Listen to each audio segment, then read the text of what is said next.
y para una remembranza histórica general es lo siguiente. Vean chicos, cuando ustedes redacten algún documento y de alguna manera ustedes van a estar solicitando, por ejemplo, este espacio para que ustedes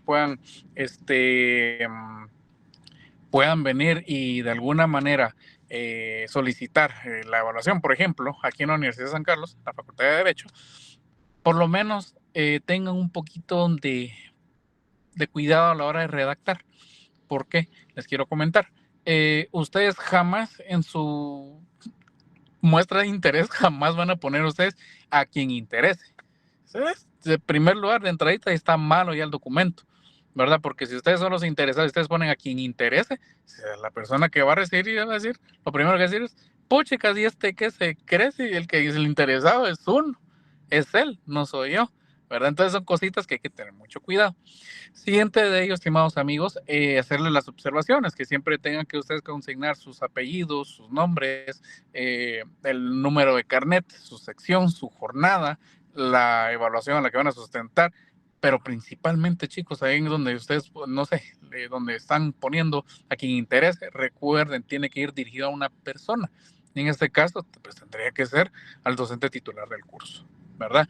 Recordar pues también que al final no van a poner solamente su nombre y su apellido y la firma qué, ¿verdad? Entonces, para aquellos compañeritos por ahí que de repente siempre comparten las sesiones, que en teoría las van grabando, las van compartiendo, pues les quiero comentar, chicos, para que se lo comenten a estos compañeritos que en teoría pues van a sustentar su evaluación, ¿verdad? Solamente recordarles también esto desde la perspectiva ya como su auxiliar de coordinación de séptimo al 10º semestre, que de alguna manera, estimados amigos, ustedes tienen un plazo constituido, ¿verdad? Es que nos delega a nosotros 3 días y, por ejemplo, la evaluación fue un día lunes, tienen martes, miércoles, ¿verdad? Y jueves a lo mucho para entregar, pero no se van a pasar una semana para realizar esto. Entonces hay que tener mucho cuidado con este tipo de solicitudes que van haciendo, ¿verdad? Por supuesto, porque de alguna manera es lo que de alguna forma pues nos establece el normativo de la universidad. ¿Vieron? Entonces, como les estaba diciendo, es como una remembranza histórica o de alguna manera una remembranza de lo que tienen que saber ya ustedes ahorita, porque como les dije a esos otros compañeritos, yo no los veo a ustedes como patojos del 5º semestre, yo los veo con ojos de que ya están a mitad de la carrera, 6º semestre, primeramente Dios y Dios mediante, sí también lo consideren oportunamente y su posibilidad de continuar, pues también así sea, ¿verdad? Ya están a mitad del camino para ser buenos profesionales. ¿Y qué? Les comento esto porque de alguna manera ustedes cuando entren ya en el 7º semestre en adelante empiezan a notariado, tienen que empezar ustedes a faccionar, tienen que empezar a redactar y redactar. ¿Y qué mejor manera que aprender desde antes? ¿Verdad? Por lo menos en Derecho Penal 3, mucho ojo con esto. ¿Por qué? De alguna manera, pues ustedes ya empezarán a ver las condiciones de disponibilidad, algunas otras cuestiones por ahí, no tienen que alargarse tanto en sus cuestiones, por ejemplo, de redacción, tienen que ser breves, claros y concisos con lo que van a estar diciendo y van a poner, ¿verdad? De alguna manera es el mejor consejo que se los doy ahorita en presencia de su docente titular que vi por ahí. Doctor, ¿qué tal? Muy buenas tardes.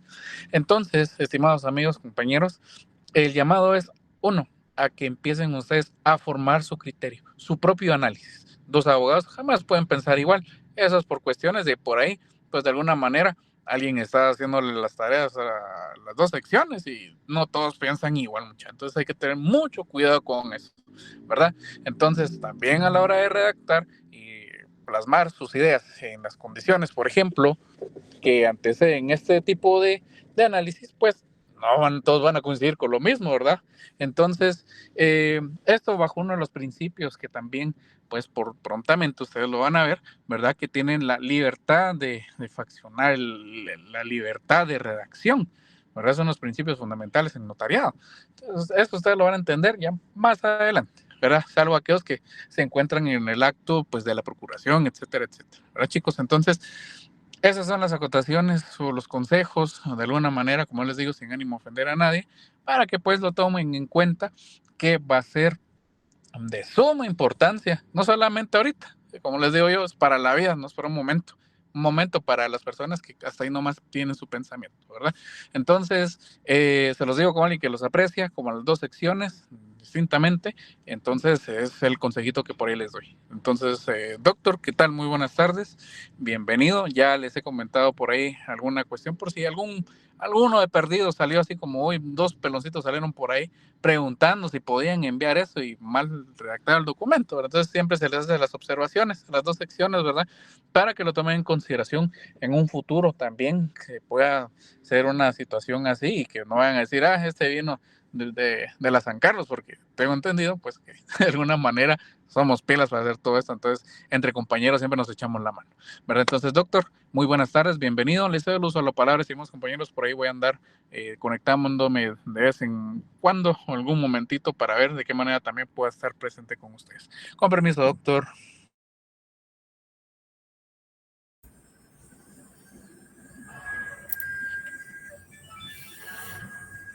Bien, muy buenas tardes. Gusto en saludarlos nuevamente en esta semana que tuvimos clases presenciales.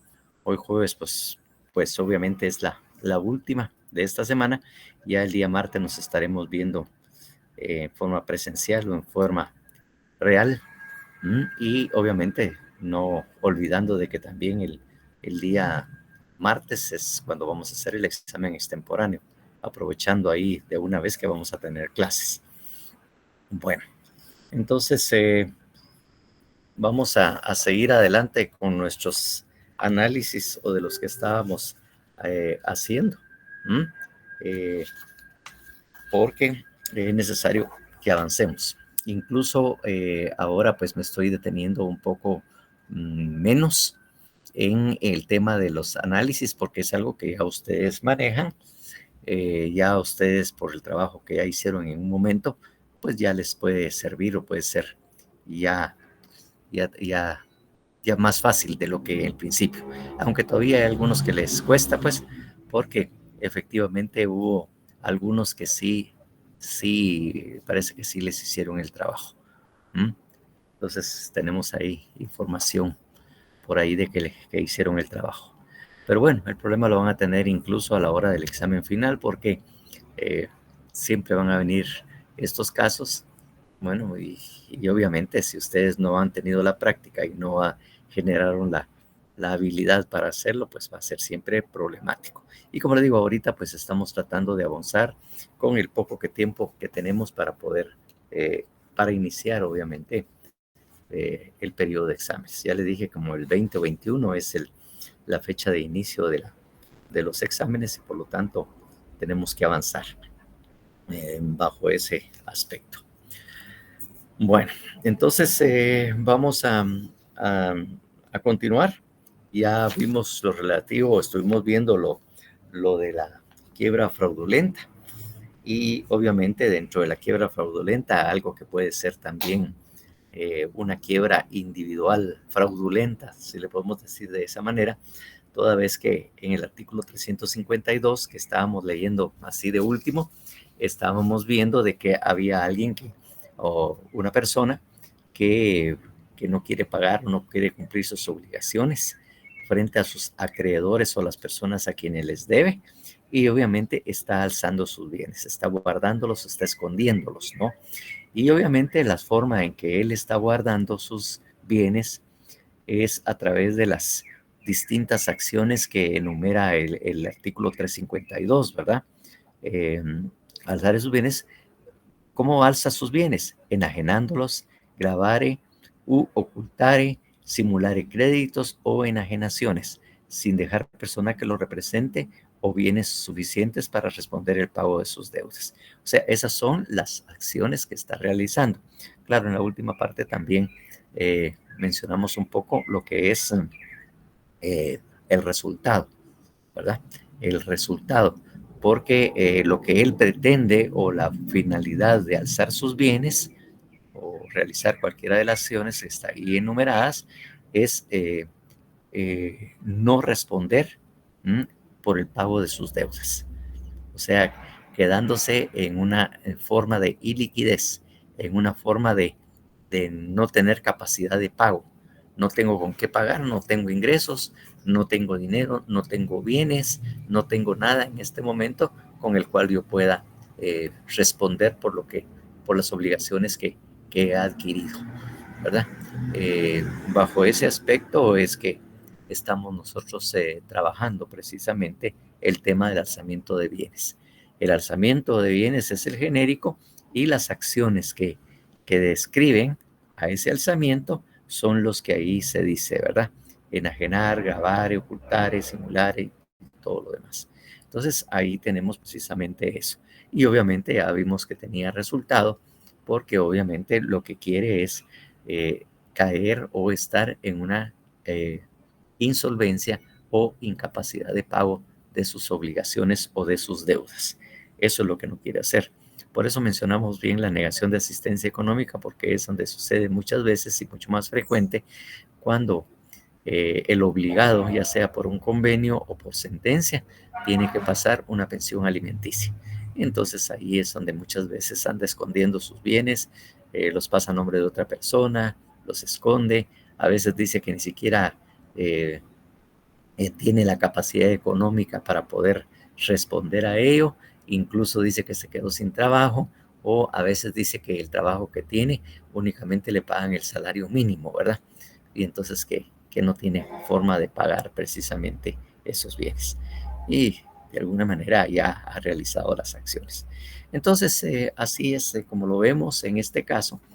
No es una empresa, no es un comerciante, sino es una persona individual, ¿verdad? Como les dije, en Estados Unidos también existe la quiebra personal, la quiebra de las personas individuales también existe.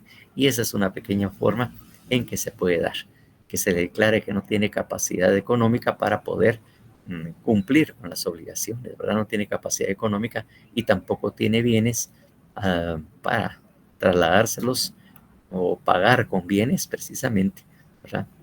Lo que debe. Bueno, entonces, partiendo de eso, bueno, obviamente es un delito doloso, ¿verdad? Definitivamente es un delito doloso. Entonces, obviamente, pues tenemos que pasar al artículo 353, donde habla de una quiebra de sociedad irregularmente constituida. Quiebra de sociedad irregularmente constituida, que de alguna manera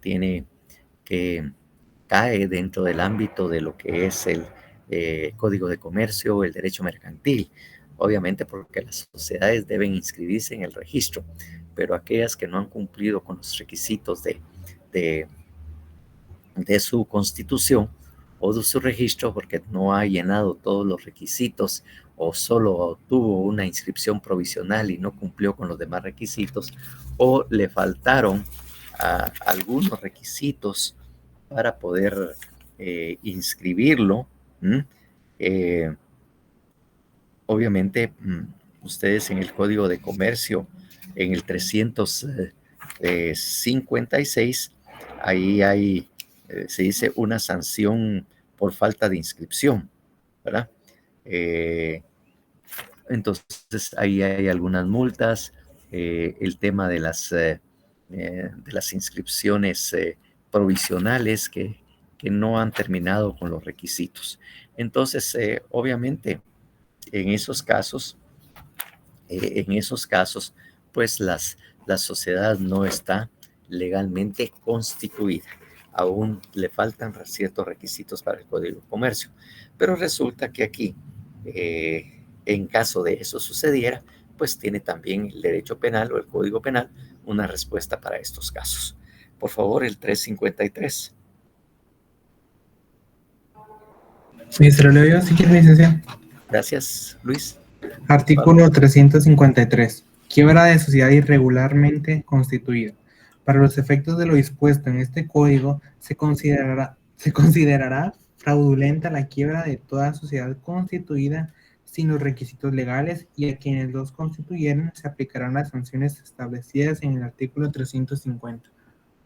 Bueno, entonces aquí lo que está diciendo o lo que se está regulando es que si la sociedad, para tener la calidad de comerciante y todo lo demás, aún no ha cumplido con todos los requisitos y resulta que los acreedores le están llegando a requerir o a exigir el pago de sus obligaciones y él se declara en una incapacidad de pago, entonces obviamente el juez de lo civil inmediatamente lo va a remitir al Ministerio Público, porque de acuerdo a este artículo, que no es un delito, simplemente dice, para los efectos de lo dispuesto en este código, se considerará fraudulenta la quiebra de toda sociedad constituida sin los requisitos legales.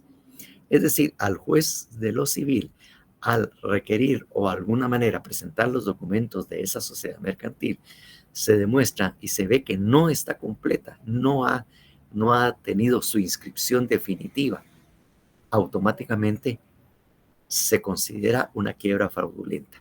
Y sin más que decir, lo remite al Ministerio Público para que inicie la investigación y persecución por el delito de quiebra fraudulenta.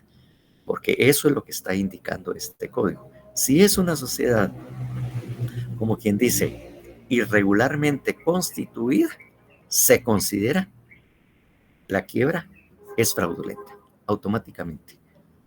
Fraudulenta desde el mismo momento en que la persona jurídica, la institución que está realizando negocios, no está legalmente, no está legalizada, no está autorizada por el registro mercantil. E inmediatamente se considera que, como quien dice, casi por probado ya, que hay una quiebra fraudulenta y el juez, el de lo civil, se lo remite al Ministerio Público.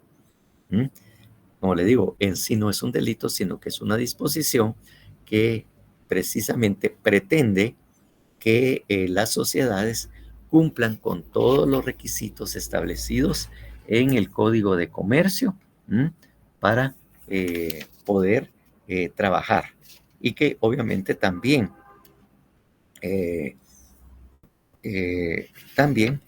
obviamente administrativamente y de acuerdo a las reglas del Código de Comercio, también hay sanciones disciplinarias o pecuniarias, o sea, multas por ese incumplimiento.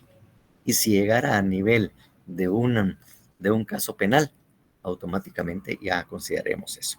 Eso es lo que está regulándose aquí nada más, ¿verdad? No en sí, esto no es un delito, sino simplemente está regulando la situación de personas que están irregularmente constituidas o los que no han llenado todos los requisitos para poder ser una sociedad o una entidad comercial. Eso es lo único. Entonces está eso, y también puede haber responsabilidad de conformidad con el 350. Y a quienes la constituyeren se aplicará las sanciones. O sea, simplemente indica que el 350, que dijimos que también sucedía lo mismo, que no es un delito, entonces también se le aplican las mismas sanciones que ahí están establecidas, si fuera el caso. Eso es lo único que tiene que tener precisamente el 353. Bueno, ya en el 354 también ya es otra cosa. Aquí sí es un delito, no es una indicación, sino simplemente está establecido todos los elementos que tienen los delitos. Por favor, que lea el 354. No sé si Mónica Michelle levantó la mano para leerlo. Alguien tenía una pregunta. Ay, perdón, pero sí que lo leo. Gracias, Mónica. El concurso no comerciante cuya insolvencia fuere el resultado, en todo o en parte de alguno de los hechos siguientes, será sancionado con prisión de 1 a 2 años. Primero, haber hecho gastos domésticos o personales excesivos y descompensados con relación a su fortuna, atendidas las circunstancias de su rango y familia. Segundo, haber sufrido en cualquier clase de juego pérdidas que excedieren de lo que por vía del recreo aventure en entretenimiento de esta clase, un buen padre de familia. Tercero, haber tenido pérdidas en apuestas cuantiosas, compras y ventas simuladas y otras operaciones de agiotaje cuyo éxito dependa exclusivamente del azar. Cuarto, haber enajenado con depreciación notable bienes cuyo precio estuviere adeudando. Quinto, retardar su presentación en concurso cuando su pasivo fuera 3 veces mayor que su activo. Serán penados como cómplices del delito previsto en este artículo quienes ejecutaren con respecto al concursado cualquiera de los actos enumerados en el artículo 351 de este código. Bueno, en este caso, como ya se ve ahí y también de la lectura del mismo tipo penal, este sí es un delito. El tema es que si ustedes ven, cuando hablamos de la quiebra fraudulenta, ahí categóricamente y claramente dice el comerciante que haya sido declarado. Aquí hablamos que el sujeto activo obviamente está calificado, que para ser sujeto activo de la quiebra fraudulenta tenía que tener esa calidad. El elemento normativo es que sea comerciante. En este caso, vamos a ver personas que también, o sea, han participado, son partícipes también de una entidad comercial que se dedica a todas esas actividades comerciales, pero él, dentro del grupo, no tiene la calidad de comerciante. ¿Qué hacemos? Porque aquel artículo nos obliga, exige que para poder acusar a alguien, para poder sindicarle el delito de quiebra fraudulenta, tiene que ser comerciante. Entonces, si hubiera una sindicación, fácilmente él diría, mire, yo no soy comerciante, a mí no me puede aplicar esa sanción. Ah, sí, tiene razón, no le cabe ese delito, no se lo podemos aplicar. Pero tenemos el delito de concursado no comerciante. Usted participó, usted también contribuyó a provocar la quiebra, por lo tanto, sí, en este caso, por este delito, usted sí es responsable por ello, aún no siendo comerciante, porque esto precisamente está elaborado para aquellos que participan en actividades mercantiles o sociedades mercantiles y no tienen esa calidad. No tienen esa calidad porque por alguna razón no quisieron o creyeron que no podían zafarse de cualquier lado. Pero como vemos, las acciones, ¿verdad? Todas las acciones que realizaron, ¿verdad?, contribuyeron y fueron un factor determinante para caer en una incapacidad de pago. O sea, no tiene insolvencia. Sí había un negocio de por medio, pero él no tenía esa calidad. Por lo tanto, a eso estamos hablando. Partiendo, pues, cuando hablamos del concurso o concursado, ¿verdad?, que es equivalente al partícipe, el que concurre, ¿verdad? Concurre, es lo que quiere decir, aquí que señalaron como el concursado, es decir, un concurrente o alguien que participó en la comisión del delito o que de alguna manera también contribuyó y provocó precisamente que se estuviera en quiebra. Por lo tanto, esta será la sanción que a él se le señala. Y obviamente tenemos que, fíjense ustedes, que no solo van a ser los actos o las acciones que se identifican del 1 al 5, ¿verdad?, a los numerales del 1 al 5, sino también si haya realizado cualquiera de el 351 también regula. Si no está dentro de esas acciones, pero está dentro del 351, también es aplicable para el delito de concursado no comerciante, para que también pueda ser sancionado por ese motivo, ¿verdad? Esto es lo que está indicando y en este caso, ¿verdad?, serán las sanciones que ahí se establece precisamente, que es igual pena, ¿verdad?, que tiene la quiebra fraudulenta o obviamente en la quiebra culpable. Entonces, eso es lo que está regulándose aquí. Así que aquí no tiene defensa ni va a alegar no soy comerciante, porque aún no siendo comerciante tiene responsabilidad sin tener necesariamente esa calidad, ¿verdad? Es posible que también no haya querido declararse como si comerciante para zafarse o para tratar de evitar que le fuera a ser sancionado, pero como digo, el Código Penal ya lo tiene previsto y precisamente esto. Como vemos y vemos también, y lo vamos a ver más adelante en el siguiente artículo que vamos a leer, es donde con claridad, ¿verdad? Ustedes ven lo que creo que ya les enseñaron porque pregunté en la otra sección. Pregunté en la otra sección y sí tenían idea. Lo que pasa es que faltaba un poquito para aplicarlas a estos casos. Entonces, si ustedes cuando vieron las características del derecho penal, ¿verdad? También vieron que hay una característica, decía que el derecho penal es de última ratio, de última instancia. No sé si ustedes también recibieron eso y tienen claridad qué quiere decir un derecho de última instancia o de última ratio.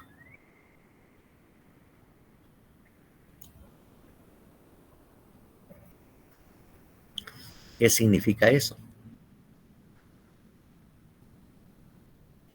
Agotar primero otras instancias, licenciado. Buenas tardes. Sí, podría ser agotar las otras instancias, ¿verdad?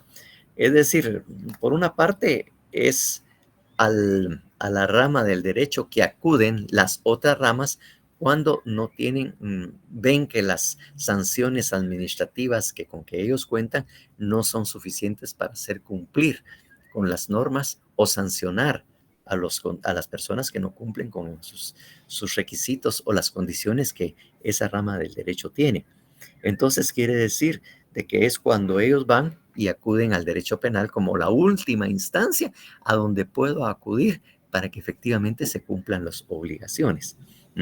Y obviamente también la última ratio, viendo desde la última instancia, es que la cárcel o la prisión es a lo último que debemos acudir cuando pudieran haber otras acciones de carácter administrativo u otras formas de resolver el conflicto. Y que obviamente también podemos acudir a ellas. O sea, lo penal, la sanción, la pena, dejémoslo para lo ultimito. Si hay otras formas de resolverlo sin tanto daño, pues utilicemos.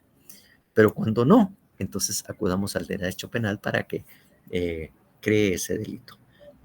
Así como le digo, lo han hecho, en este caso lo estamos viendo que el derecho mercantil, el Código de Comercio, incluso vamos a ver más adelante que incluso hasta la misma propiedad intelectual, la ley de propiedad intelectual también ha tenido que hacer lo mismo, porque los ciudadanos no le temen o no le tienen ningún temor a las sanciones administrativas que le puedan imponer esas otras ramas. Entonces, en este caso, como les digo, es porque el derecho mercantil no tiene esa capacidad, a pesar de que existe, bueno, varias ramas, ¿no? Una sección puramente del derecho mercantil que se le llama el derecho penal mercantil, así se le llama, derecho penal mercantil. También hay un derecho penal administrativo, también hay un derecho penal tributario, así se le llama, precisamente, aún trabajando dentro de lo que es el procedimiento administrativo para la imposición de sanciones. Y lo que pasa es que por ejemplo, el derecho mercantil, el registro mercantil puede imponer sanciones o multas. Multas ya es una sanción de carácter penal. Eso ya está categorizado como multa. El derecho tributario también impone multas. Impone sanciones en multas. También de alguna manera puede suspender la actividad o puede también cancelar la inscripción de una persona de este tipo. Pero lo que es administrativo, las multas administrativas que no son impuestas por un juez, sino por un funcionario o un empleado público, ya se le categoriza o se le dice que es un derecho penal administrativo, un derecho penal tributario, incluso hay un derecho penal también registral, que es cuando en el registro le imponen multas por una serie de requisitos que no han cumplido, incluso en la tardanza para poder ingresar o inscribir sus instrumentos. Sí, Raúl Marroquín. Buenas tardes nuevamente. Yo recuerdo que cuando estudiamos el semestre pasado la ley de amparo, hay un principio, el de definitividad. Definitividad, sí. Entonces, este vendría siendo, no como principio, pero sí tienen alguna relación o son, o sea, estamos hablando prácticamente de lo mismo. Fácilmente podía compararse, ¿no? Porque Ok. obviamente para que pueda, por ejemplo, acudirse por un delito tributario que vamos a ver más adelante, tuvo que haberse agotado todo el procedimiento administrativo previo y en el cual también podían ofrecer soluciones para la resolución. Pero a veces es tan grave que de una se van al derecho tributario, pero hay un procedimiento administrativo previo que se debe de agotar para poder llegar de último, ¿verdad? Por ejemplo, en derecho tributario, todavía cuando llegan las auditorías fiscales, después tienen una reunión con la directiva, con los ejecutivos y todo lo demás para que presentación de hallazgos. Y obviamente en la presentación de hallazgos, en esa reunión, pueden justificar de alguna manera por qué no hicieron o por qué dejaron de hacer algunas cosas. Entonces, una vez que se han justificado y no hay problema o se imponen las sanciones respectivas, ahí termina. Pero si llega a niveles un poco más altos y complicados, entonces una vez que se presentan los hallazgos y no se puedan justificar, automáticamente la SAT tiene que presentar las denuncias ante el Ministerio Público por defraudación tributaria. Y en este caso, pues obviamente se les da la oportunidad para agotar el procedimiento administrativo, para que cumplan con las obligaciones o los requisitos e incluso puedan, vuelvo a repetir, cumplir con las sanciones administrativas que correspondan. Entonces ahí podría quedar muerto el caso. Pero si no, acuden a la vía penal como última instancia, el último ratio, o como la cárcel, es lo último que tenemos para solucionar el conflicto. Porque la verdad, y eso es algo muy cierto, la prisión, la pena de prisión, no resuelve absolutamente nada. Es más, Zaffaroni era uno de los que decía, creo que ha platicado con ustedes, que el derecho penal no resuelve absolutamente nada. Lo único que hace es aplicar una pena al caso o al conflicto o al problema. Es lo único que hace. Pero solucionar realmente el problema no lo resuelve en absoluto. Igual la pena de muerte, ¿verdad? Sí, el derecho penal decir, ya resolví el asunto, así, ¿cómo lo resolvió usted? Pues ya le impuse una pena de 20 años. Bueno, y el conflicto en sí, de que esta persona mató a mi esposo y no tengo quien me dé alimentos, no me dé dinero para la escuela de los niños, no me ayude a pagar la hipoteca que tenemos de este departamento que él pagaba, ese es el conflicto que yo tengo, el conflicto social que se generó con la muerte de mi esposo. Y usted me dice diciendo que me resuelve el caso poniéndole 20 años de prisión al culpable. ¿En qué me resolvió el conflicto? ¿Cuál fue la resolución del caso? Ahí hay un gran problema. El problema persiste. ¿Qué voy a hacer yo? Ah, bueno, sí va. Entonces, por eso también el derecho penal dice que no resuelve nada. Lo único que hace es aplicar una pena de prisión. Entonces, por eso es mejor a veces acudir a las vías administrativas, a las vías de conciliación, para que el conflicto no llegue a más en materia penal, porque al final lo único que va a hacer es ponerle una pena de prisión a la persona y posiblemente o seguramente no va a cumplir con las obligaciones incumplidas o de alguna manera lo que provocó su acción. Se oye simple, ¿verdad? Muy Pero simple, no. pero como decían las abuelitas, ¿verdad? Mal con él y peor sin él. Exactamente. Porque tampoco, ¿verdad? Se puede, y no, sé que hemos una sociedad incivilizada en la barbarie. Bueno, y por una cosa, usted sabe que cuando se comete un delito, un robo, un homicidio y toda la cosa, ¿quién es en el fondo también culpable? Además de la persona que lo cometió. La sociedad, ¿no? ¿No? El Estado. El Estado. Sí, porque ¿cuáles son los deberes del Estado? Si los vemos en la Constitución, los deberes son muy claros, pues. ¿No? Los deberes del Estado es precisamente, ¿verdad? Deber del Estado, artículo 2, garantizarle a los habitantes de la República la vida, la libertad, la justicia, la seguridad, la paz y el desarrollo integral de la persona. Resulta que el Estado incumplió uno de sus deberes, las obligaciones, pues, y es el Estado el que debe después también responder por esas obligaciones. Incluso en muchos países hay indemnización a la víctima por el Estado, precisamente porque de alguna manera no dio la seguridad suficiente para evitar los robos, los delitos, los homicidios que se pudieran cometer.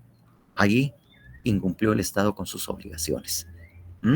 Entonces, al final también tiene un grado de responsabilidad. Y como le digo, hay programas en otros países, y hay un poco regulado en el Código Procesal Penal, que es la compensación de la víctima, porque el Estado también incumplió de alguna manera con sus deberes y obligaciones. Sí, Eric. Licenciado, siento que la pena sirve como para sentar precedentes, digamos, para que una persona no vuelva a caer en el mismo error. Sí, en lo personal sí, individualmente sí, pero ¿resolvió eso el conflicto? Eso es lo que estamos tratando de saber. ¿Resolvió el problema?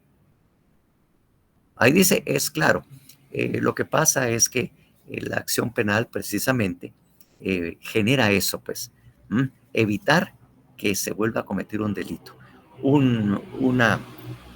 Como quien dice, resguardar a la persona que lo hizo para que no lo vuelva a hacer. Y también, ¿verdad?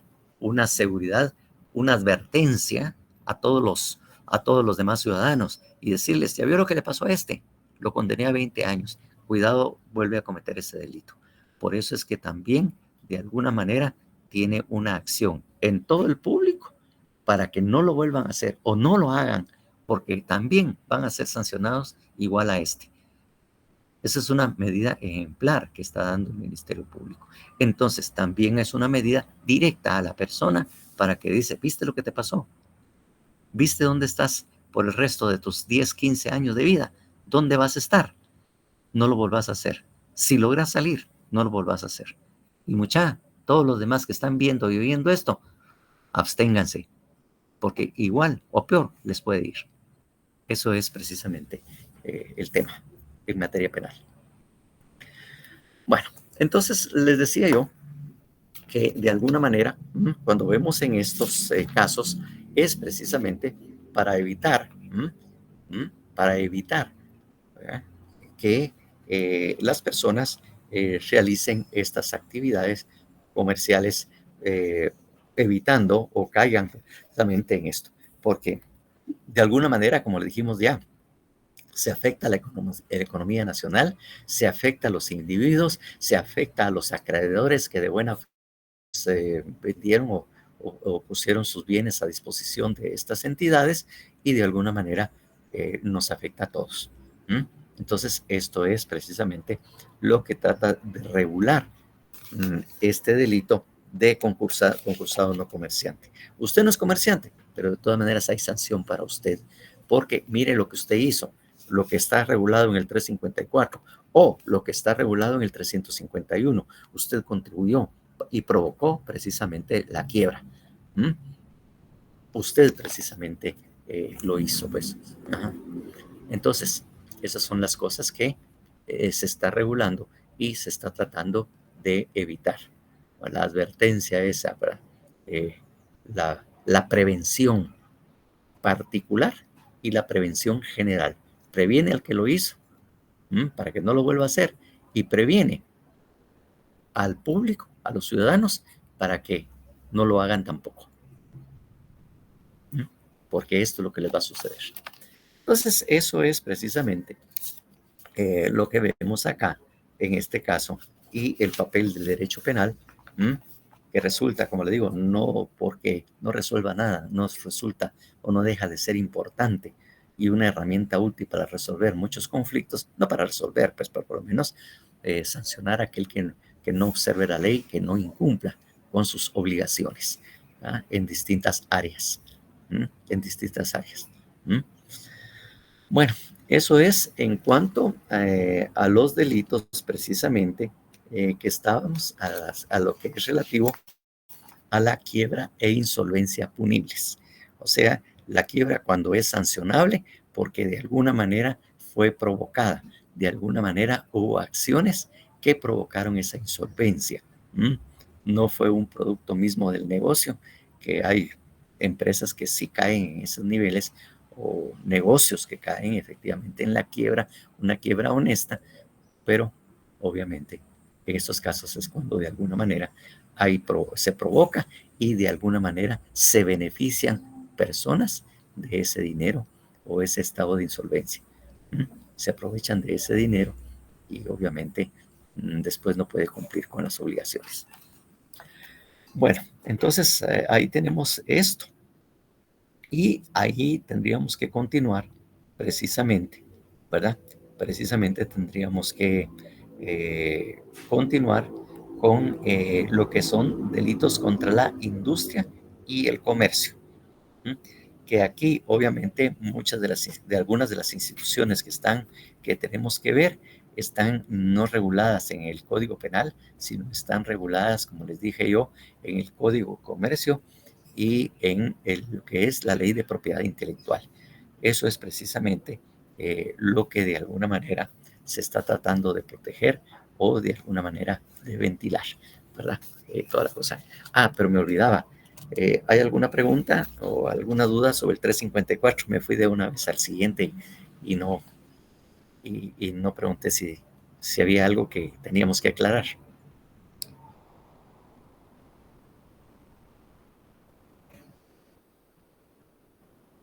Licenciado, prácticamente de los que hemos visto el 348 para acá, todos tienen condición objetiva de punibilidad, ¿verdad?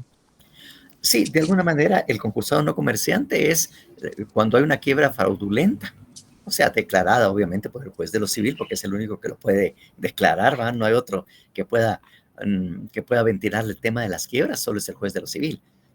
Pero en el caso de que dentro de la quiebra fraudulenta se encuentre a un no comerciante, pues obviamente ya le está diciendo también al juez que lo envíe, y al Código Penal, al Derecho Penal, al Ministerio Público, le está diciendo también de que ahí hubo una quiebra fraudulenta por el hecho de que que participó o el partícipe, ya sea, puede ser a título de autor o de cómplice o de cualquier otra cosa, no era comerciante. Desde ahí vemos la mala fe y que él iba precisamente con un propósito de acumular fortuna o gastarse los fondos de los socios, ¿verdad? De los accionistas o de aquellos que prestaron o que de alguna manera le proporcionaron los bienes y servicios para que su negocio creciera. Porque el 353, al no estar constituida, pues lo remite al MP. Sí. Y el 354, pues también lo pondríamos al ver eso, MP, entonces inmediatamente al ver que la persona no es comerciante, lo remite inmediatamente. No tiene que agotar el procedimiento, porque el procedimiento, pues bueno, el procedimiento sí, para declarar la quiebra sí, pero él va a declarar en su resolución que hay una quiebra fraudulenta debido a estos factores y dentro de los que se podría incluir o por el motivo que no era comerciante. No tenía las calidades como para poder estar realizando negocios. Eso es lo que va a pasar. Obviamente, también es algo que les tengo que señalar. Cuando miremos la acción o verbos rectores que realiza esta persona, tendríamos que decir o señalar, porque como son muchos, decir verbo rector o acción, las contenidas en los incisos o numerales del 1 al 5 de este artículo, o las 4 numerales del artículo 351 o cualquiera de estas acciones, ¿verdad? Que estén contenidas en el 351 o en el 300, obviamente, 54. Porque para estar hablando de cada una de las acciones sería mucho exigir mucho, pues escribir mucho. Simplemente las acciones establecidas en este artículo, en los numerales del 1 al 4 y las contenidas en el 351, numerales también del 1 al 4. Porque estas son las acciones que se están realizando. Interesante, ¿verdad? Porque en algunos de los que hicimos en la tarea, pues ese era siempre la duda, ¿verdad? Porque obviamente uno lo ve y está pensando en el delito en general, ¿verdad? Pero para efectos didácticos, pues casi que escribíamos todos, pero sí, claro. Yo creo que en una vida práctica profesional, pues el interés alguno, ¿verdad? Pero, sí, pues, realmente es todo el tipo el que lo lleva a eso. Exactamente. Lo que pasa es que a veces también, como lo doy como a menos a mí me parece muy claro, y en este momentito pues también se dan cuenta, pero a veces se me escapa, porque digo, pues sí es obvio, pues lo siente uno, pero siento que en ahí tal vez algunas fallas tuve yo, aunque creo que haberlo mencionado, pero no hice tanto énfasis en esto, ¿no? Pero en este caso, pues obviamente ya con la experiencia anterior y en este hecho de que son muchos, pues simplemente para explicar que cada una son acciones. El verbo rector es realizar todas estas acciones o cualquiera de estas acciones y también las contenidas, como dice el mismo artículo, de las acciones que están en el 351. Eso nos ahorraría bastante, pero obviamente tendríamos que entenderlo bien claro de lo que estamos escribiendo o haciendo. Tenemos que buscar las acciones o conductas de esta para poder tipificar el delito, porque es necesario cuando hacemos el análisis, el método analítico, pues obviamente para estimar que hay un delito consumado, donde concurren todos los elementos de tipicidad del hecho, ¿verdad? Tendríamos que hacerlo. Bueno, entonces les digo que los distintos delitos son, obviamente, también, dice, delitos contra la industria y el comercio. Y obviamente, dentro de estos está por el 357. Obviamente, no sé, porque a veces tienen códigos penales que lo tienen y a la par o antes ponen derogado, pero de todas maneras lo publican. El 355 y 56, no hay nada que leer, están derogados. Como le digo, hay códigos de ciertas editoras que los ponen y de todas maneras dice derogado, pero ya está ahí. Entonces, cuando uno está empezando la carrera y todo, le genera un confusión y uno de todas maneras lo toma en cuenta, pues porque no concibe o no comprende totalmente el concepto del hecho de que está derogado. Pero en el caso de que algunos dicen 355, derogado, porque hay unos códigos que así lo señalan, y el 356, derogado. Prácticamente, este capítulo empieza en el 357, desprestigio comercial. Por favor, alguien que lea el 357. Quien imputare falsamente a otro un hecho que le perjudique en el crédito, confianza o prestigio que mereciere en sus actividades mercantiles, será sancionado con multa de 200 a 2,000 quetzales, si el hecho no constituyere otro delito más grave. Bueno, aquí tenemos el desprestigio comercial, que obviamente ustedes, si no se les ha ocurrido, o debiera habérseles ocurrido, pero si no se lo hizo, recuerdan que ustedes cuando vieron Derecho Penal 2, vivieron también delitos muy similares a este. Pero claro, esos son delitos individuales, ¿verdad? Que perjudica nada más a individuales y cometido por individuales. ¿Qué delito les recuerda? Del Código Penal, obviamente, pues. La calumnia. Exactamente, delitos contra el honor. Contra el honor. Exactamente, delitos contra el honor, porque prácticamente casi tienen los mismos elementos o los datos que los delitos contra el honor que se le comete a los individuales, ¿verdad? Y de alguna manera tienen los mismos efectos, pues, los mismos efectos que va a producir precisamente, el desprestigio comercial. Claro, allá va a ser a nivel comercial, a nivel industrial. Ahí es donde va precisamente a generar este tema, ¿verdad? Entonces, esos son delitos contra el honor, pero dirigido a entidades comerciales o industriales. Recuérdese que en los delitos contra el honor tenemos la calumnia y también tenemos la injuria y también tenemos la difamación. Artículos 159, 161 y de alguna manera 164. Incluso hay una publicación de ofensas también, ¿verdad?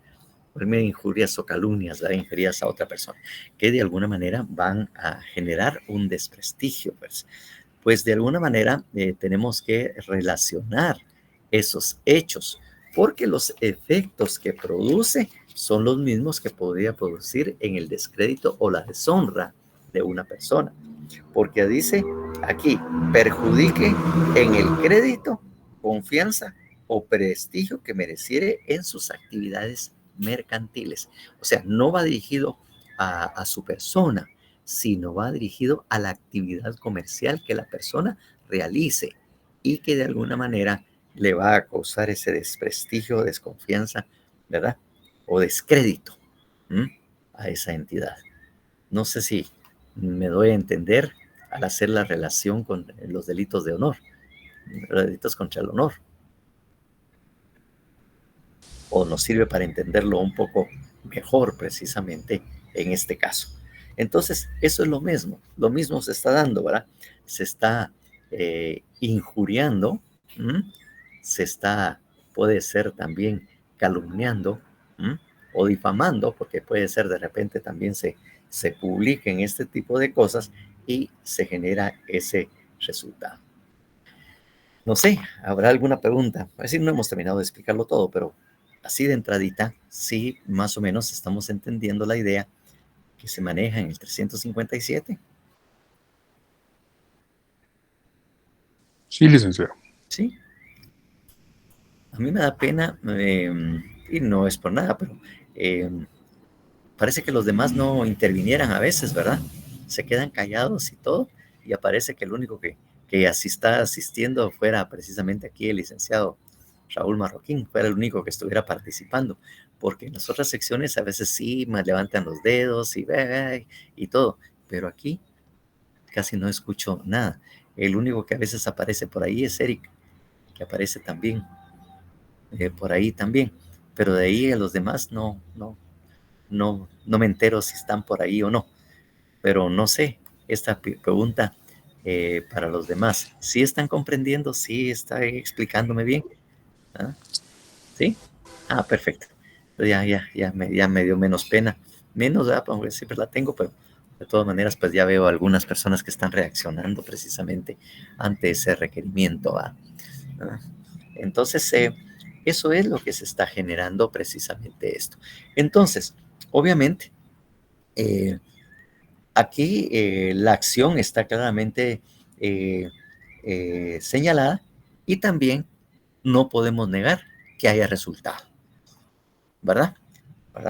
Porque claramente dice que le perjudique en el crédito, confianza o prestigio que merece en sus actividades mercantiles. O sea, ese es el resultado que va a provocar precisamente la imputación falsa a otro de un hecho que le perjudique en estas acciones, ¿verdad? Entonces, de alguna manera pueden entrar todos. A ver, mi estimado. Sí, sabemos que con la serie anterior y bueno, con este también, digamos, siempre volviendo al sujeto activo, ¿verdad? O sea, aquí quien imputare falsamente, ¿verdad? Entonces estábamos hablando, sí subrayado, de cualquier persona. Exacto. Ok.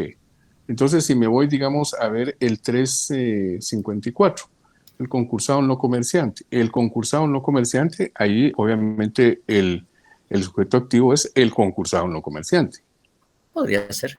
Porque puede ser también esa es mi duda, o sí, puede ser cualquier persona. Puede ser también que incluso tenga la calidad de comerciante y sea la competencia, ¿va? Y como es la competencia también y sea también una entidad comercial o una empresa, ¿verdad? Y en cuanto hayan comerciantes, y lo que le está haciendo es poniéndole el dedo al otro para que no le vayan a comprar a él y que lleguen con él, que únicamente lleguen conmigo, pues.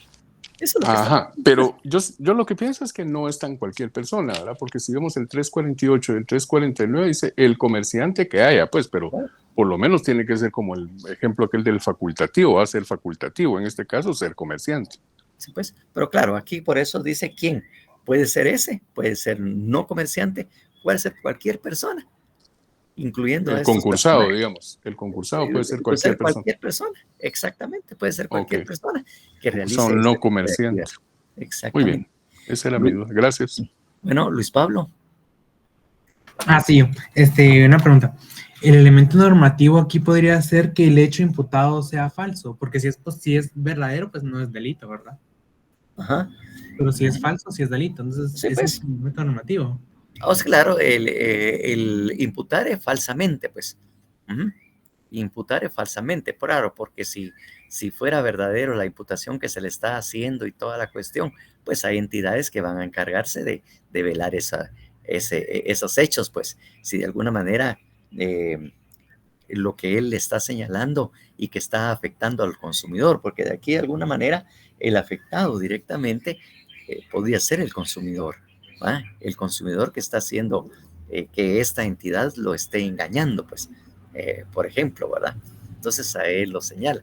Y obviamente ahí tendrían incluso que actuar otras actividades porque se está prácticamente afectando al consumidor, que podría ser la DIACO o algo así, porque los hechos son verdaderos que le están señalando. Porque en primera instancia, seguramente el que está siendo afectado va a señalarle ese delito, ¿verdad? ¿Verdad? Desprestigio comercial. Pero después, como también lo regula el 160 de lo que es la calumnia, ¿verdad? En el caso del artículo anterior, el acusado de calumnia quedará exento de toda responsabilidad penal, probando la veracidad de la imputación. Si el hecho que se le está señalando a la persona por haberse indicado, publicado o dicho que no es falso, entonces obviamente ahí no hay responsabilidad. Entonces es un elemento normativo, es que la imputación sea falsa. Porque si no es falsa y se logra establecer en el proceso que es cierto, obviamente no hay delito. Ah, ok, gracias, licenciado. ¿Verdad que sí? ¿Verdad que fácil es? Sí, ahora Eso sí, es ya. lo que está diciéndole en el tema sencillo, realmente, si ustedes se ponen a analizar de esa manera lo que ahí señala. Porque le digo, de alguna manera se está atentando precisamente el honor de esas personas. Incluso puede ser de que el fondo del asunto realmente sea para también una competencia desleal, porque hay competencia desleal también de ese tipo. Estamos viendo que aquella entidad, aquella industria o aquel comercio, aquel almacén, le están llegando a comprar más personas y ellos están teniendo más ventas, entonces los competidores de repente le empiezan a tirar piedras o a señalar cosas que no son ciertas para de alguna manera provocar que las personas vayan a otro lugar y no con esta otra que sí está trabajando honestamente. Por eso dice crédito, confianza o prestigio en actividades mercantiles, pues. ¿Mm? Ahí es donde van todos, pues, ¿no? Cuando a veces dicen liquidaciones y estamos haciendo tal cosa y eso no sea cierto, pues, por ejemplo, ¿eh? Hay muchas otras cosas. Entonces, obviamente hay resultados, Licenciado, obviamente es doloso, ¿verdad? Ese delito, ¿sí? antes de que se salga de este crédito, confianza, prestigio. Bueno, yo, volviendo todavía a la sesión anterior, me quedé con el tema del resultado, porque es que el tema del resultado, pues el tema del resultado, ¿verdad? Pero aquí, digamos, hay un perjudique y hay claramente un resultado, perjudica el crédito, la confianza. Entonces, este es un tipo de resultado. Ahora bien, en general, usted el otro día dijo que pues el 348 y esos que también eran de resultado. Ahora, yo como una concepción muy amplia del resultado, entonces yo pienso, todos los delitos tienen un resultado, eso que ni qué. Es una bien amplia. Ahora, yo entendí que para efectos de aprendizaje del método analítico, íbamos a señalar como resultado los que específicamente en el tipo decían perjudique o tenga como resultado estas cosas, ¿verdad? Claramente. Ahora bien, para mí, todo delito tiene un resultado, porque es una acción que tiene pues una consecuencia, ¿verdad? Pero no sé qué me podría decir usted de eso. Sí, podría ser que todos tengan una consecuencia, pero realmente no requiere como elemento la consecuencia o el resultado, no lo requiere. Por ejemplo, en los temas que estábamos hablando con anterioridad, por ejemplo, la quiebra fraudulenta, el concursado no comerciante, ¿verdad? Las acciones de ellos sí están provocando un resultado, ¿verdad? Que es la insolvencia, la incapacidad de pago. ¿Mm? caer en un estado de quiebra. De alguna manera, el estado de quiebra donde se va a caer, o la insolvencia, o la incapacidad de pago, están provocando sus acciones. Por lo tanto, ahí es donde precisamente se requiere esto. Porque imagínese usted en una quiebra fraudulenta en que los socios y todos estén conformes. No habría delito de quiebra fraudulenta, porque todos están recibiendo lo que tienen que recibir. No hay ningún problema. Y obviamente cuando hay un comerciante, no ¿cómo se llama? Un concursado no comerciante, es porque de alguna manera la entidad comercial, la empresa o la entidad mercantil, de alguna manera no tiene capacidad de pago, no está pagando. Imaginemos que él ande parrandeando y gastando todo ese dinero, pero está cumpliendo con sus obligaciones y le alcance para cubrir, posiblemente con un mínimo de ganancia, le alcance para cubrir todas esas obligaciones. No habría que delito que perseguir. No hay quiebra. No hay quiebra. No hay superávit por un quetzal, pero hay superávit. Bueno, exactamente. Por un quetzal, ¿verdad? Así pues. Y vamos a ver en otros delitos donde realmente no hay números rojos. Establece precisamente, ¿verdad? De alguna manera porcentajes, ¿verdad? Pero obviamente, están establecidas en otras normas, ¿verdad? Que incluso por ahí regulan otras entidades por ahí, que son porcentajes en que los auditores consideran que ya son, que ya efectivamente... Zonas de riesgo. Exactamente, zonas de riesgo, pues, que ya efectivamente ya hay un fraude porque el porcentaje de ganancias es muy poco o de los ingresos es muy poco. Como le digo, que está saliendo escasamente con eso, ¿verdad? Entonces ahí es donde efectivamente opera, ¿verdad? Y obviamente lo que es las otras entidades o auditores establecen de que está muy por bajo del margen como para decir que realmente se está ganando, porque el negocio está, como quien dice, a la orilla del barranco. Un toquecito y truena. Algo así, ¿va? Sí, bueno. O sea, legalmente hay también reservas, ¿verdad? Que deben mantenerse.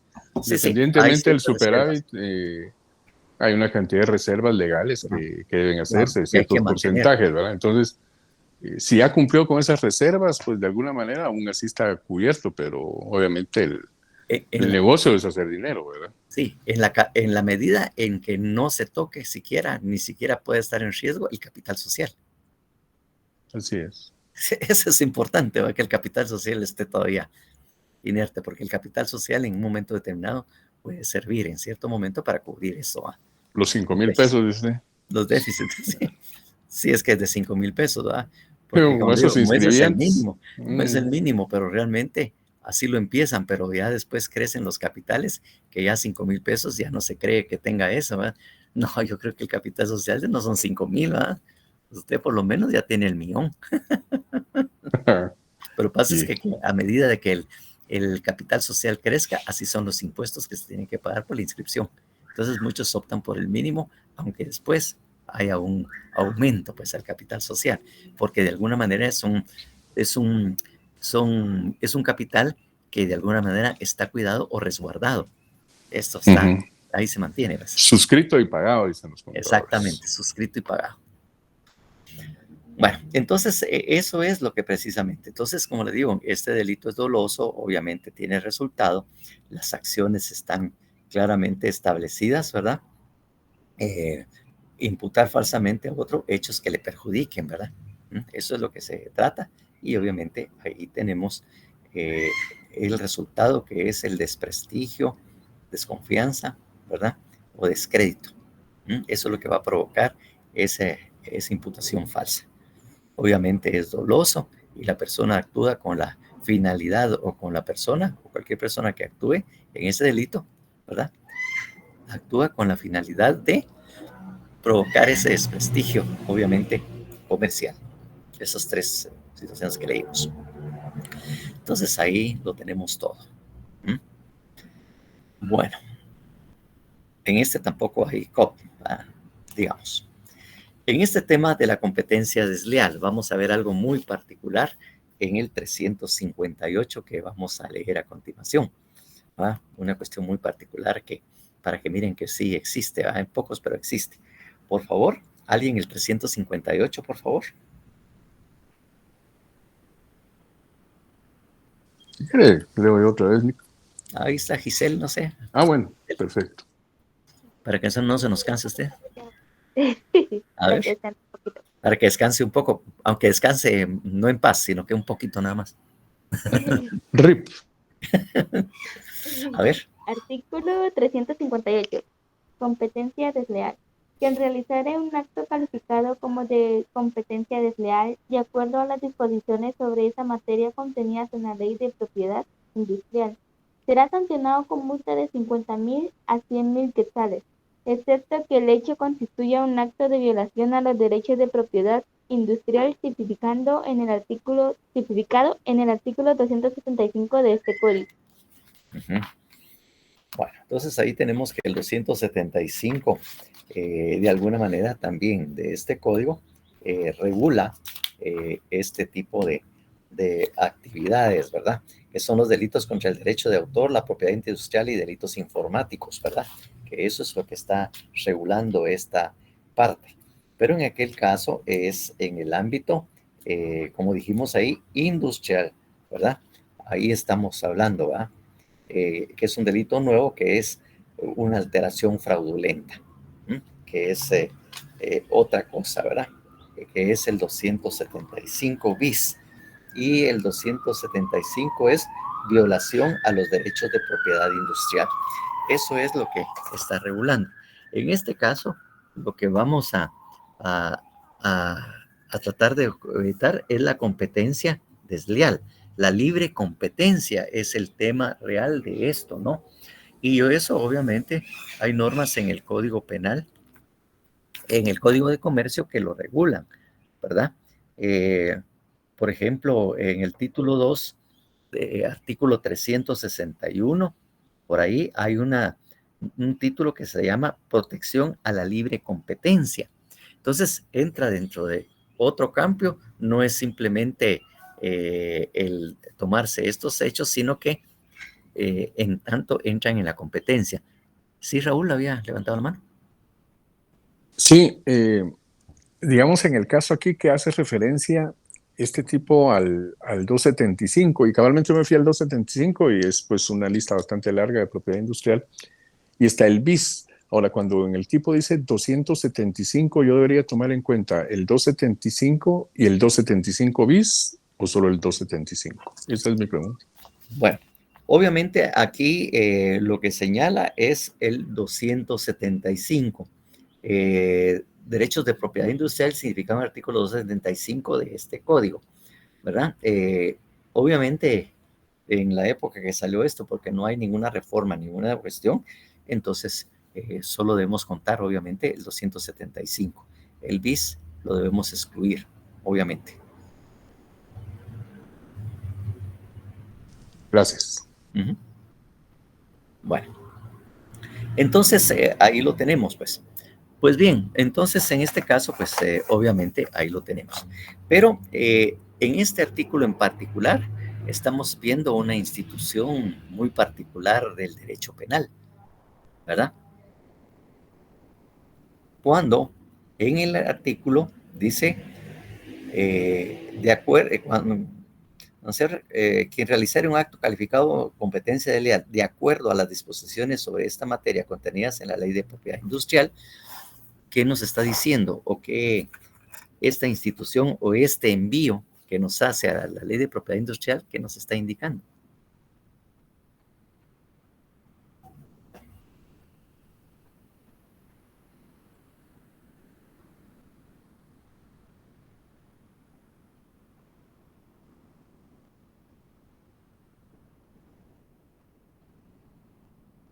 Es una institución muy simpática. Eric.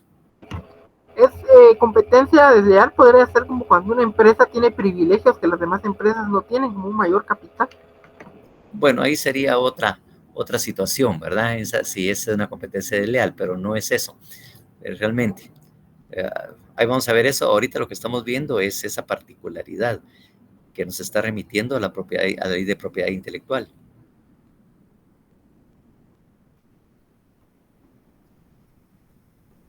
Sí, ahí dice ley de propiedad industrial, dice, contenidas en la ley de propiedad industrial. Entonces debemos nosotros irnos a la ley específica de propiedad industrial. Bueno, pero esto es lo que se conoce, y aquí claramente está una ley penal en blanco.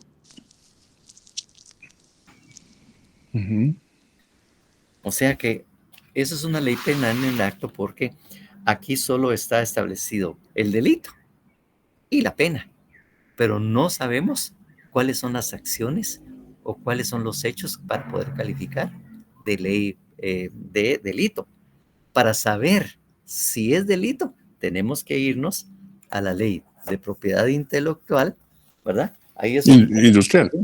Industrial, que digo, de industrial, para ver las disposiciones sobre esa materia contenidas en la ley. Es la misma onda que hay de mover el cadáver, ¿verdad? Sí. Y porque se lo manda al Código de Salud. Exactamente. Entonces es en blanco. Es en blanco, porque el hecho no está regulado, no está aquí. O sea, el hecho no está, obviamente, no está la acción tampoco. Solo dice, si realiza cualquiera de las acciones o cualquiera de los hechos que están en la propiedad intelectual, es competencia desleal. Entonces no sabemos ni siquiera qué es. Para saber qué es, tenemos necesariamente que irnos a la ley, a la ley de propiedad industrial, para saber a qué se refiere, cuáles son los hechos que regula esa ley, para decir, sí, aquí está, en este artículo, pues es un artículo o dos los que lo tienen, bueno, creo que, y entonces aquí está, esto fue lo que hicieron. Entonces lo revisamos allá para poder llevarlo nuevamente al procesal penal, al Código Penal, para decir cuál fue la actividad realizada en el caso de competencia desleal. Obviamente, como les digo, esto también está en el Código de la Libre Competencia. Tenemos, por ejemplo, en el Código de Comercio, el artículo 361, que es algo que ya hemos visto y lo vimos únicamente en la Constitución, pero aquí lo tenemos. Si alguien tiene el Código de Comercio a la mano, puede verlo, pues miremos el 361. Ahí el primero dice prohibición de monopolios. Dice, todas las empresas tienen la obligación de contratar con cualquiera que solicite los productos o servicios que prestan, observando igualdad de trato entre las diversas categorías de consumidores. Eso es lo que dice prohibición de monopolio. Y el 362 regula la competencia desleal. Aquí, de alguna manera, nos está definiendo la competencia desleal, que nos ayuda bastante para lo que estamos leyendo. Dice, todo acto o hecho contrario a la buena fe comercial o al normal y honrado desenvolvimiento de las actividades mercantiles se considera de competencia desleal y por lo tanto injusto y prohibido. Todo acto o hecho contrario a la buena fe comercial o al normal y honrado desenvolvimiento de las actividades mercantiles. Ahí prácticamente está definiéndonos, ¿verdad? Lo que es la competencia desleal, ¿verdad? Y obviamente la orden que actuemos bajo ese ámbito. ¿Sí? ¿No? Yo creo que también el 363, licenciado, claro, estos desleales, porque a eso íbamos. A los numerales 1, 2 y 3 con sus epígrafes. Claro, pero es que no es 1, 2 y 3. Si veremos actos desleales en el 363, es un artículo, pero grandísimo, porque tiene, como dice usted, varios numerales, ¿verdad? Engañar o confundir al público en general. Poderoso. Personas determinadas mediante. Ahí señala cuáles. Y después, en el segundo dice, perjudicar directamente a otro comerciante sin infringir deberes contractuales para con el mismo mediante. Ahí están todas las acciones. O sea, cada numeral tiene literales dónde están las acciones que realiza con cada de ellos. Bien en el tercero, ¿no? Sí, perjudicar directamente a otro comerciante con infracción de contratos, como sucede, y ahí están ABC nuevamente. Entonces, ahí como vemos, Y solo el 4, que ese no tiene nada. Realizar cualquier otros actos similares encaminados directa o indirectamente a desviar la clientela de otro comerciante. Ahí es donde vemos la competencia desleal. Pero ya le digo, actos desleales, para leerlos son un montón. Pero ahí tenemos la referencia a estos actos desleales y también la referencia a la ley de propiedad intelectual. Derivado de eso es que este es una ley penal en blanco, porque solo leyendo al tema la competencia desleal, no entendemos qué se hace, porque el código, el artículo, no lo dice. Y no lo dice porque son un montón. Por eso les resulta más fácil decirle, vayan a estudiar la ley del Código de Comercio y también la de para que sepan qué es competencia desleal y en la propiedad intelectual cuáles son los actos que provocan esto. Ahí vayan, ahí léanlo porque no lo voy a estar copiando. Eso es lo que dijo el legislador. Lean, patojos. Si quieren ser abogados y saber de esto, vayan a leer. No estén jodiéndonos aquí. Eso es lo que precisamente está. En todo caso, cuando son una ley penal en blanco, pues obviamente los efectos y todo son precisamente los que de alguna manera están en el Código de Comercio descritos, porque ahí no lo dice. Pero bueno, son las 17:32, lo vamos a dejar allá. Nos vemos el martes para poder, prácticamente ya está casi agotado esto, y poder platicar ya personalmente de estas circunstancias o situaciones, ¿verdad?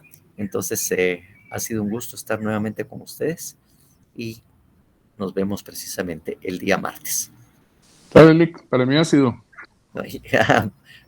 Y buenas ranas. Gracias, licenciado. Feliz tarde, licenciado. Feliz tarde. Eso es para que miren, para que como abogados no solo tienen que atenerse al Código Penal ni Código Procesal Penal, también tienen que ver otros ámbitos también que tienen que ustedes manejar como penalistas. Bueno, nos vemos pues ya no los sigo distrayendo o reteniendo mucho.